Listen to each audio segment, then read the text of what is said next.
ব্যারাকপুর লোকসভা কেন্দ্রের অন্তর্গত ব্যারাকপুর বিধানসভা এলাকায় 2021 সালের বিধানসভা নির্বাচনের ফলাফলের নিরিখে 2024 সালের লোকসভা নির্বাচনে ভোটের ফল খানিকটা খারাপ হয়েছে।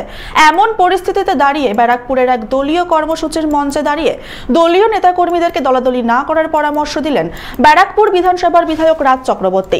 এদিন তিনি বক্তব্য রাখতে গিয়ে কার্যত হুঁশিয়ারির সুরে কি বললেন শুনে নিন। পার্থদা ভোট ইলেকশনে লড়ার সময় যে কথাগুলো যাকে যাকে দিয়েছিল আপনি দেখবেন প্রত্যেকটা কথাই কিন্তু উনি সেটা রেখেছেন, অক্ষরে অক্ষরে পালন করেন সেটা। আমার এই কারণেই পার্থদাকে ভীষণ ভালো লাগে। শুধু রাজনীতির ঊর্ধ্বে গিয়েও মানুষটা সবার কথা ভাবেন, সবার পাশে দাঁড়ান। উনি কথা দিয়েছিলেন যে আমাদের খুব বারাসাত রোড নিয়ে একটা সমস্যা, আমি এবং উত্তম দা নিয়মিত নবান্নে গিয়ে আমরা চেষ্টা করছিলাম কি করে এই রাস্তাটা চওড়া করা যায়, এবং আমরা পিডব্লিউডিকে বলে আমরা কিন্তু একটা টাকা স্যাংশন করিয়ে এসেছিলাম, কিন্তু আটকে গেছিল আমাদের ওই ইলেকট্রিক পোস্টগুলো।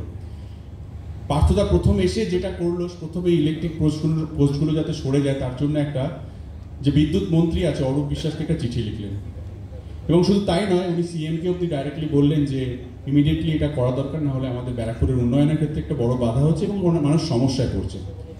এবং দেখুন আজকে একটা বড় মিটিং রয়েছে, তারপরে উনি ছুটে চলে গেছেন যে কি করে ব্যারাকপুরে বৃষ্টি হলে জল জমে গেলে এই ড্রেনেজ সিস্টেমটাকে ঠিক করা যায়।